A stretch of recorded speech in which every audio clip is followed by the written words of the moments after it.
Seguimos en Agronova y en este segundo bloque tengo el gusto de presentarles lo que fue parte de la gira ganadera que el INTA General Villegas junto con el INTA de Lincoln organizaron acá en nuestro partido. En el campo del señor Roberto Riera, mejor conocido como Peti, fuimos agasajados por nuestro anfitrión con un asado espectacular. Hablamos de alfalfa, hablamos de fertilidad, hablamos de reproducción, de sanidad ganadera, un montón de aspectos a tener en cuenta para mejorar nuestra ganadería, que te lo queremos compartir acá en esta entrevista.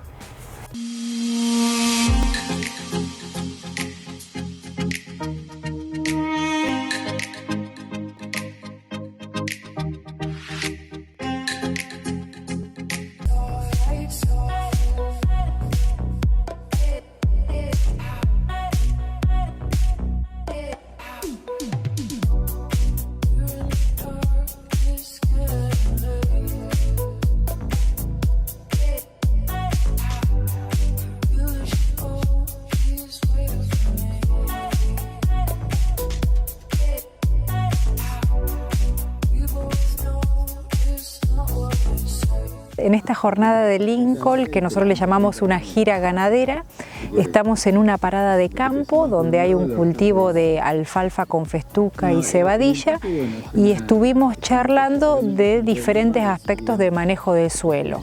Primero, la importancia de conocer la capacidad productiva que tiene el suelo, es decir, si es un suelo de alta, media o baja productividad, qué parámetros yo tendría en cuenta si hago un análisis de suelo y contrastarlo con el requerimiento que tiene una pastura para ver si es necesario fertilizar o no.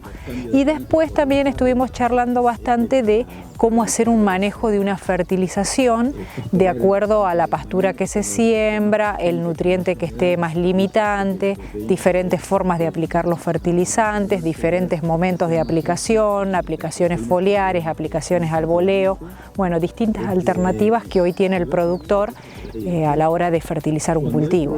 Bueno, en general nosotros acá nos encontramos con un lote que podríamos decir que tiene una productividad tanto para cultivos agrícolas como para una buena pastura, es decir, es un suelo de clase, nosotros le llamamos clase 2, actitud agrícola ganadera, donde en general vimos que algunos parámetros de suelo estaban bastante bien, bastante adecuados, como son por ejemplo los contenidos de materia orgánica son buenos, los valores de pH también son aceptables, no tienen ninguna limitante por sal. La única limitante que vimos un poquito más a la productividad de los cultivos fue los niveles bajos de fósforo. Fósforo es el nutriente que más limita la producción de los cultivos a nivel regional y bueno, requiere prácticamente hoy en todos los cultivos, incluso hasta en el cultivo de soja, que sería el menos exigente, que tengamos que aplicarlo como fertilizante. Entonces estuvimos hablando un poquito los umbrales que requiere una pastura para tener una alta producción, que en general son más altos los umbrales para una pastura de alfalfa que para un cultivo agrícola, y que por lo tanto si nosotros aspiramos a tener pasturas de alta productividad y que nos duren muchos años, 4 o 5 años como nos duraban antes, tenemos que ayudar con un mejor manejo de la fertilización, es decir, acompañar a la implantación de la pastura con el agregado de fertilizantes para tratar de que esa pastura produzca, sobre todo en el primer y segundo año, que es donde más producen, y que dure esa pastura lo más posible en el tiempo. En general lo que nosotros estamos viendo es que las pasturas están durando menos que lo que duraban antes. En general están durando 2 años y medio, 3, y bueno, muchas veces están asociados a veces o a problemas de compactaciones o bien problemas de bajo fósforo, bajos niveles de pH, los suelos se están acidificando, entonces a veces se requiere agregar otras enmiendas como pueden ser correctores básicos como son calcita, dolomita, porque se está viendo en general que hay una menor perduración de las pasturas. También a veces las pasturas pueden durar menos por un mal manejo, es decir, a veces por sobrepastoreo o pastoreos muy continuos que hace que la alfalfa no pueda acumular reservas en sus raíces, o por mal manejo de malezas. Es decir, uno de los factores puede ser los suelos más empobrecidos, pero otro puede ser un mal manejo de esa pastura que hace que esa pastura dure mucho menos que lo que duraba antes. En general, nosotros estamos viendo compactaciones, lo que llamamos superficiales o subsuperficiales. Es decir, antes con el uso de implementos de laboreo como pasajes de arados, discos, las compactaciones se daban a los 15-20 centímetros, que era donde apoyaba la reja o el disco. Hoy con la siembra directa, al no moverse los suelos, lo que vemos que generalmente si se pierde materia orgánica por haber mala rotación de cultivos, es decir, los suelos se van empobreciendo, al perder materia orgánica en los primeros centímetros de suelo, las compactaciones están localizadas más arriba. Compactaciones que haya 5 centímetros en algunos casos, 7, 10 centímetros, pero es muy variable entre campo y campo, entonces no podemos generalizar de que todas las compactaciones se dan ahí. También a veces entrar con los lotes muy húmedos, a entrar con la hacienda también hace una cierta compactación, entonces depende mucho del caso, pero en general son compactaciones que están, podríamos decir, de los 10 centímetros más o menos o hasta un poquito más por arriba. En realidad, digamos, hay ensayos que muestran que hay buenas respuestas con aplicaciones de fertilizantes foliares. Generalmente esas aplicaciones apuntan a micronutrientes, como pueden ser boro, zinc, en algunos casos calcio, potasio. Raro, hay algunos que tienen un poquito de nitrógeno o poquito de fósforo. Generalmente todo lo que es corrección de nitrógeno, fósforo y azufre se hace con fertilizantes sólidos incorporados al boleo a la siembra, y se dejan para aplicaciones foliares el uso para micronutrientes. No obstante, si bien hay algunos resultados, no es una herramienta que ha sido ampliamente adoptada por el productor. Incluso también los micronutrientes, no existe una deficiencia generalizada en toda la región.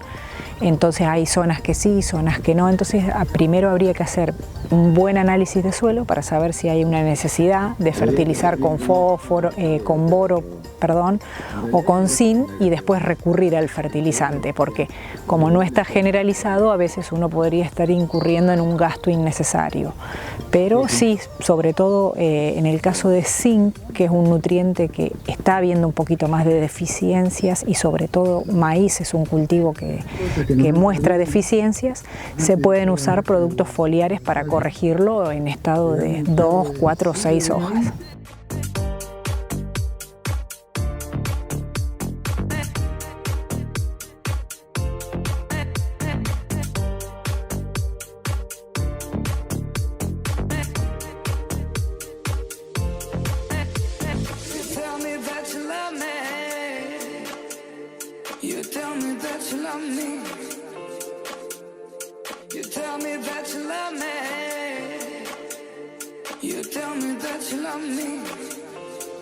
Hoy participamos acá de la jornada de campo que organizó el INTA en lo de un productor ganadero, que es Roberto Riera. Yo participo parcialmente en algunas actividades, más que nada en sanidad de los rodeos y en reproducción. Y lo que traje para presentar en una parada, que miramos una recría de vaquillonas de 15 meses que fueron inseminadas y están en servicio. Planteamos un plan sanitario completo, haciendo hincapié ya que son vaquillonas de primer servicio, en aplicación de 2 dosis de todas las vacunas, que así se recomienda cada vez que se da una aplicación de una vacuna por primera vez a cualquier animal, una vacuna muerta, como son las vacunas reproductivas, hacer 2 aplicaciones separadas 21 días una de otra, y una dosis de cobre para iniciar, para que estén preparadas para tomar su primer servicio. Una de las mejoras que se vienen realizando en este rodeo es que hace 3-4 años se pasó de un servicio tradicional de 27 meses a, acá el productor se animó a empezar con un servicio de 15 meses, con inseminación, con toros de facilidad de parto, y para para usar toros de repaso, porque se hace una primera inseminación y después se repasa con toro, como es el manejo tradicional en cualquier campo que hace inseminación. Lo que hicimos fue probar genómicamente los toritos que el productor tenía a su disposición, los toritos que él mismo había recriado. Hicimos un análisis genómico, determinando por los valores predictivos moleculares que arrojó ese análisis los toros más los mejores para hacer el repaso del servicio de vaquillonas, para tratar de no tener problemas de parto. Siempre aparecen mayor cantidad de problemas de parto en vaquillonas, pero bueno, uno intenta con la tecnología disponible tratar de minimizar la aparición de problemas al parto, y más que nada en la vaquillona, que es la categoría que más problemas tiene. Bueno, un poco eso es lo que venimos a presentar, un plan sanitario básico para todas las categorías, un manejo de inseminación, que es lo que estamos recomendando, con todos los beneficios que tiene la inseminación, de favorecer la preñez, favorecer mayor preñez cabeza, y eso se traduce en más kilos de terneros detetado, porque la vaca que pare al inicio de la temporada de servicio y de parición es la que desteta un ternero más pesado, y las mejoras asociadas a los manejos hormonales que se hacen sobre los rodeos, que adelantan la ciclicidad tanto en las vacas como en las vaquillonas, y se logran por lo tanto mayores porcentajes de preñez y, como dije, mayor preñez cabeza. Más que nada las falencias son nutricionales, falta de alimentos adecuados para cada categoría. Las mayores falencias pasan por eso, por una falta de planificación forrajera para lograr un buen estado corporal, de lo que uno recomienda en una escala de 1 a 5, un 3 en la vaca y la vaquillona al momento del parto, y un 3 también al inicio del servicio. Los mayores problemas vienen por ese lado, a mi entender. Como segunda medida mencionaría el problema sanitario, más que nada con enfermedades de transmisión sexual, para lo cual acá en este campo hacemos 2 raspajes, o usamos toros que tienen 2 raspajes negativos de las 2 enfermedades venéreas. Y en tercer punto vendría lo que es el manejo reproductivo hormonal, digamos, hacer inseminación y hacer los trabajos que hacemos acá no son prioridad para tener índices aceptables, digamos. Esto es la frutilla del postre. Igual en un año como este, que viene con, si bien ahora ha llovido un poco, un año de seca, los manejos hormonales favorecen así uno no tenga todo controlado, o la correcta nutrición. Los manejos hormonales favorecen la preñez en momentos de escasez de forraje. No, lógicamente no.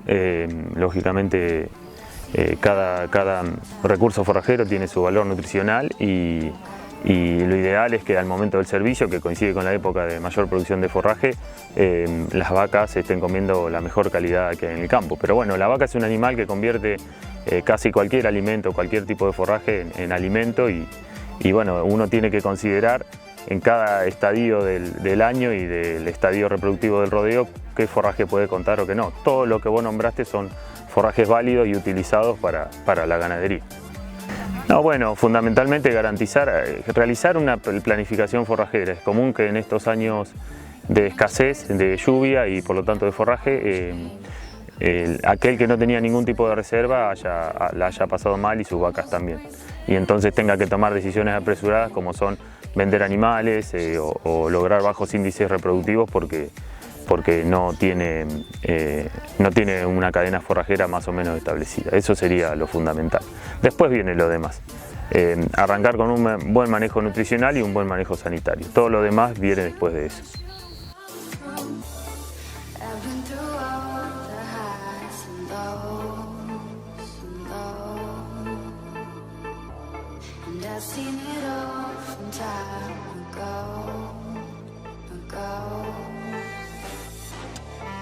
Hoping by now that you would know.